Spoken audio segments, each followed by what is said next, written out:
Hi, I'm your host, John Rebecchi, and in today's episode, we'll focus on entrepreneurial passion. It is a term that has been widely researched and has been shown to be a driving force of entrepreneurial motivation and success. The passion we're describing is seen as the entrepreneur's deep positive feelings for and identifying with the products or services of the business.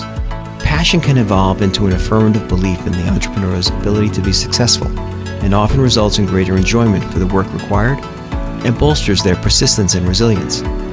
We'll discuss this today with Ron Montgomery, owner and founder of the 6 Juice Company.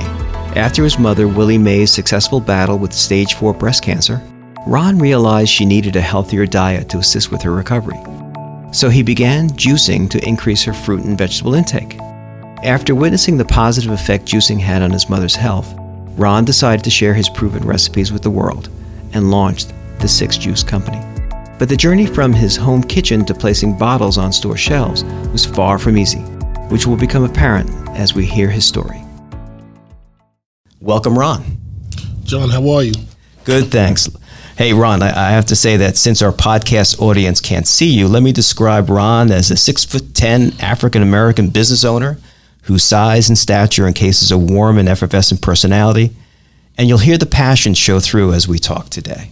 All right, so one request. Yes, sir. Call me 6. Call you 6. Why should we call you 6? Because I'm 6'10", so everybody calls me 6. So one thing I didn't want to do, especially with my company, you know a million Rons, but you will forget the name. But 6'10", you will always remember. So I always wanted to stand out because I do stand out. So everybody calls me 6, and my friends used to call me 6'10", but then they got lazy, so they call me 6. And hence the name of the juice company. Absolutely. In the introduction, I sort of gave people an idea of what the motivation and passion that drives you, but I would like you to talk about that a little bit. You know, it started off helping my mom. You know, we have this horrible disease called cancer that's a plague. As a son, me and my mom are really close, and there was not much I can do for her. You know, she had stage 4. They gave her a less than a 30% chance of living. She beat it. You know, she's doing great today, driving her son crazy, which is a good thing. I don't complain about that. But I wanted to do something because she had, from the chemo and from the radiation, her bones began to get weak. I wanted to do something, so I was like, you know, I'm going to juice for you. I heard this thing about juicing is good for you. Now, I had no experience with juicing. I knew nothing other than I heard it was good for you. So I was like, all right, I'm going to get a juicer, you know, and I was like, all right, we're going to make you some juices. You know, it's just, I knew nothing. I did it to help my mom. I just started making juices, and I was really bad at it, but I liked it. So I kept going. My friend Jackie said to me, you should put these in bottles. You know, you can sell these. I'm like, not really. She's like, no, you really can. So that night, again, me and my stubbornness, I couldn't acknowledge that she was probably right. That's kind of where the journey began for me. I don't know. It was a situation where I was like, all right, well, let me at least try it, you know, because I like to see things through. If I fail, at least I tried. So there's an acceptance of risk. You understood the risk going into this. Yes, but the crazy thing is I didn't know how deep this was. Like, I'm going very novice. Mm-hmm. Like, I had no idea how intense this business is. Like, it's intense. As with most entrepreneurs, they don't go perfect the first time out. No. So you have a degree of failure and success, so you see what works and what doesn't work. Yeah, so I was terrible at it. Like, being truthful, that wasn't good. I was still, like, trying to figure it out. I have a friend that owns a gym, and in this gym, he was like, listen, I'm doing a fitness meet. The guys who do the powerlifting. Powerlifting, okay. Now, these are all guys like my size. I'm talking about 3, 4, 5. You know, I mean, these guys are lifting 1,000 pounds. Like, it's insane. So he was like, why don't you come and sell juices? It'll be a great spot for you. All right, now here I am. So my machine was $40. I think I upgraded to a $100 machine. I have all this stuff out. And I'm making these juices, but nobody's really buying. But I kept going. And then eventually, a couple of people started buying them. It was like really good. So I had some stuff left over. So a friend of mine, he was like, I like kale, I like spinach, you know, but I don't like, I think it was orange or something like that, whatever. So I had some pineapples. So I made kale, spinach, pineapple, and lemon. He was like, this is really good. He started telling his friend. So everybody's coming outside for now this green drink, because what they realized was it was giving them energy. So I ended up selling that, and I sold out. So I was like, all right, I might be on to something. As I grew, I did research. I did more research. Went into the incubator. We talked about going to a kitchen incubator. Yeah, would you tell us about that a little bit? And how did you discover that even existed? Google. Ah, okay. Simple as that. Google. I would have to say, me going into that kitchen incubator, it's called Kitchen Co-op in Amityville, it literally changed my life and my business. Besides the fact that I gained so much experience with business, I gained a friend out of it. So the owner, Dave and Cindy, they helped me navigate this path of business that I was very new in, I knew nothing. And the first thing I had to do when I realized, okay, I'm going to make this a business, I took my pride and I locked it in the closet. If you have pride, you won't make it in business. You can't have pride because you don't know. So I learned that quickly, but I was humbled quickly. But I says, listen, what do I have to lose? So to take this from my home counter, I had to take it into this kitchen incubator to make it a business. And you want to offer something clean and healthy, and people want to know, like, where can it get traced? So that's especially important, especially if you want to get licensed. They have to be able to trace where your product is made, day specific.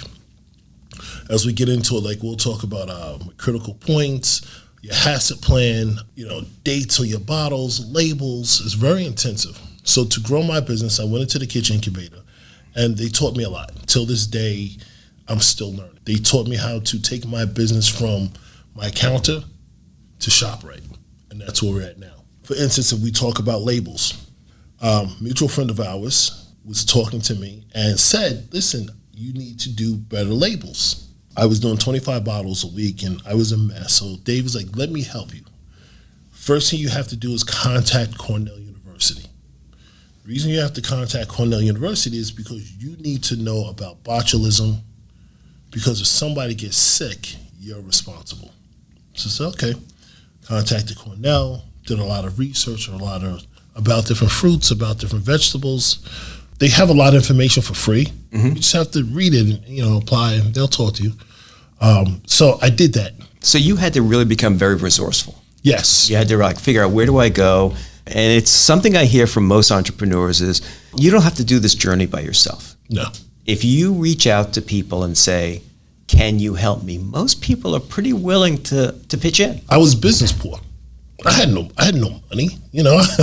I had nothing. I had to. Right. Like, I had to do everything by hand. Like, I was I had to cut the fruit. I had to juice it. I had to bottle it. I had to be my own lawyer, my own accountant. LegalZoom helped me out a lot. It's paperwork that I didn't know. Right. So you had to become very resourceful, because the culture is shifting as far as entrepreneurship. Right. You can do it if you put in the time. I've missed weddings and parties and vacations and, right? So you find a way. So that brings me to that point where, when we opened, we talked about the passion that drives you, right? That helps you overcome the bumps in the road. And sometimes they're more than just bumps, they're hills you have to climb along the way. Again, I'm very green. Now, this is a few years later, as I began to grow and work with Cornell and everything, and learn about botulism and all that stuff, flash pasteurization and all that. So I said, all right, let me go and see how much money. So I wrote myself a budget. I was like, how much can I get for $250? So what I did was, I walked out with, I want to say, about 65 watermelons, 4 cases of orange. Basically a whole truck full of fruits and vegetables. Right. Where if I would have went to somebody else, it probably would have cost me close to $600-700. Right, because you went to a wholesale facility, the Hunts Point Market. Yep. In business, you learn they call it scaling. Yep. I call it cutting out the middleman. Okay. Again, going back to the label company, which is awesome. I could have went to the bottle company that goes to another third party, but I'm like, why? I'll go myself. And then I needed to learn. I needed to learn about everything. So there was no roadmap for this. Oh, no, there isn't.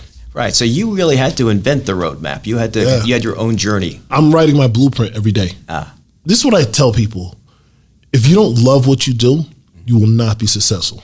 Now it was an interesting story you told earlier about, you don't have focus groups. No. Who do you go to taste your juices? Children.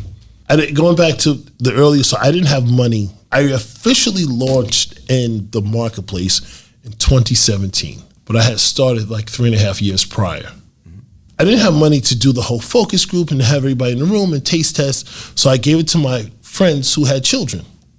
Now, children don't lie. If they don't like something, they tell you in like 1.1 millisecond if they don't like it, right? Right. They do. So all my flavors were chosen by children. So going back to the story about my friend who had the meat, he liked it, but his kids loved it. And he says, can you make them more? Because my son doesn't do any greens. Until this day, I market towards kids, towards moms. Moms are the buyers of the house of food. Right. So your wife or your girlfriend or whoever the case might buy for the house. So she's going to be like, all right, here, drink this. And what are you going to do? You're going to drink it. You're going to consent to, right? Right. Drink it. So, but kids come back for it. Ding, ding, ding, ding, ding. Light goes off of mom. We recently did something at the Children's Hospital in Stony Brook. So this young girl, she's fighting for her life. She's battling cancer. So she hadn't eaten in 3 days. And so we was going out there giving out juices. And so I gave her one. I says, would you try it for me? She said, okay, sweet girl. She was walking around because she had to walk around. So halfway back, the nurse runs up to me. She's like, do you have more? It's like, yeah, absolutely. She's like, what happened? She was like, I'll just call her Sandy because keep her privacy. Sure. So the young girl, Sandy, was like, she drank it in seconds. She says, we haven't been able to get her to eat or to drink anything in 3 days. So she drank another one. So that was my passion. To me, I'm successful because of that. So to me, I made it because it helped people. And that was my goal. So your passion is really centered in helping other people. Yeah, it's we're the curators of the culture, right? So the culture is whoever you are. And what I mean by that is we're creating a healthy lifestyle. I don't sell juices.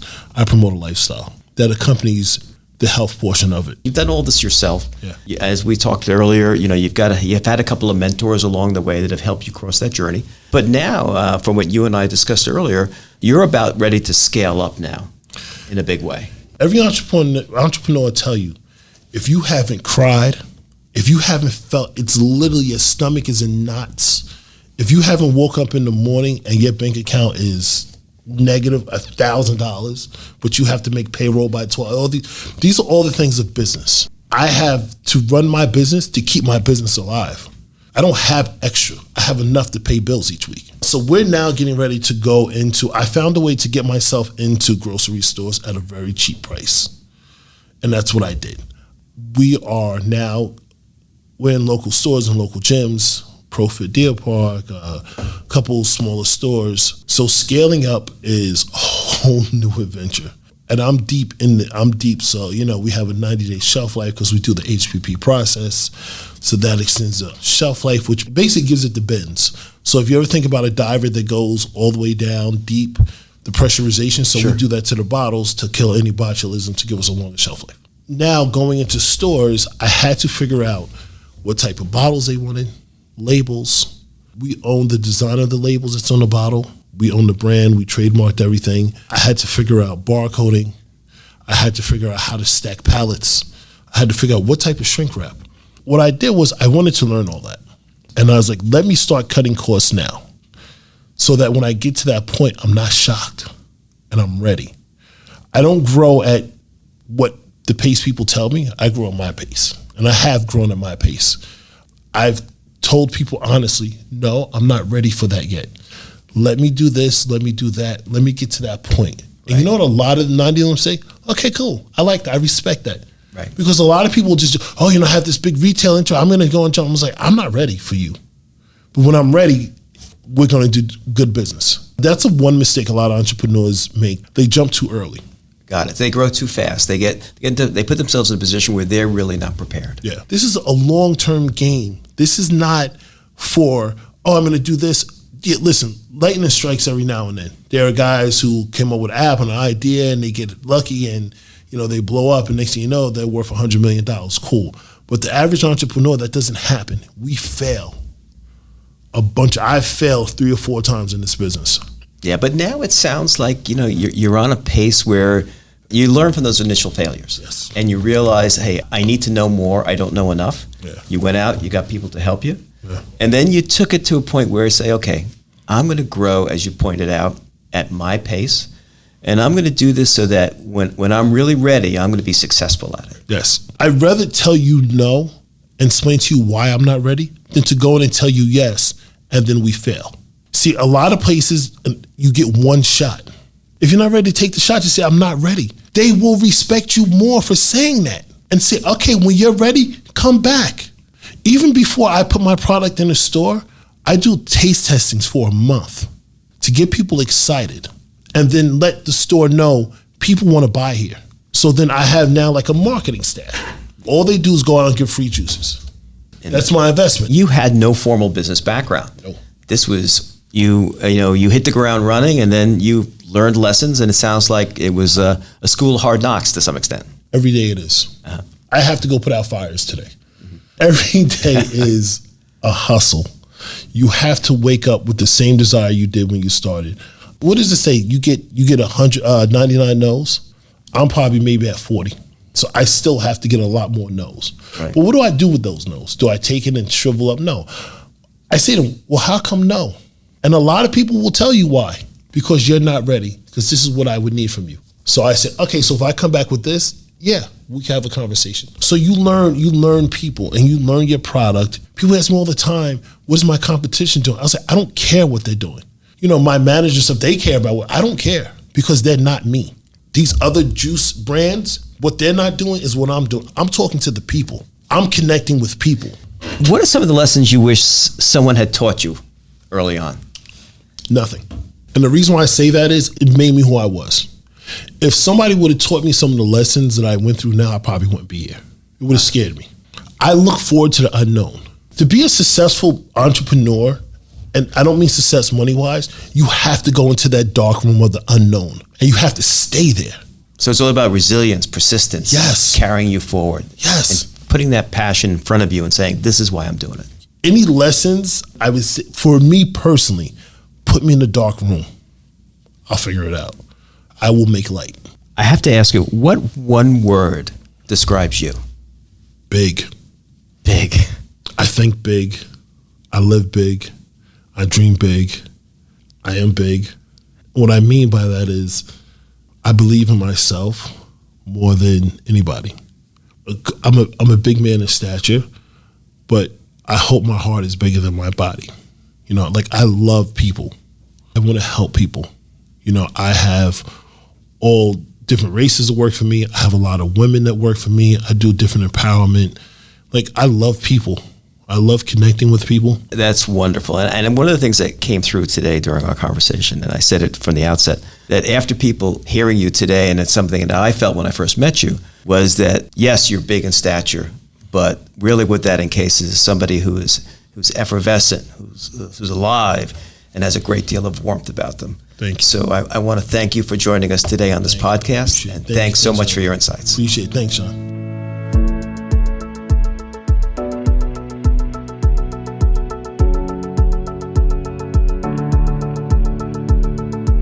From small batch quantities produced on his kitchen counter to ramping up for grocery store sales, Ron walked us through his journey. And although there were many hills to climb and lessons he needed to learn, his passion and resilience helped him along the way.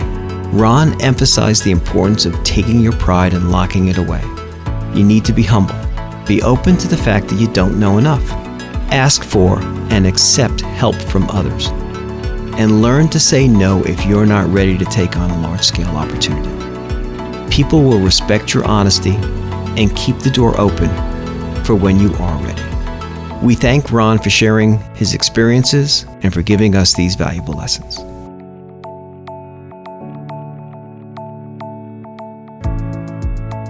This podcast is executive produced by John Rebecchi and New York Institute of Technology in conjunction with the School of Management and the Office of Strategic Communications and External Affairs. Our executive producer and social media strategist is Pauletta Lemonier. Our audio editor and mixer is Brian Falk from Abacus Entertainment. The director of professional enrichment and producer of this podcast is Deborah Cohn. Our graphic team is Paula Geraldo and Julia Donahue. Special thanks to Karen Marie Belknap, Jacqueline Compton, Constance Talacia, and Petra Shantaraga. Until next time.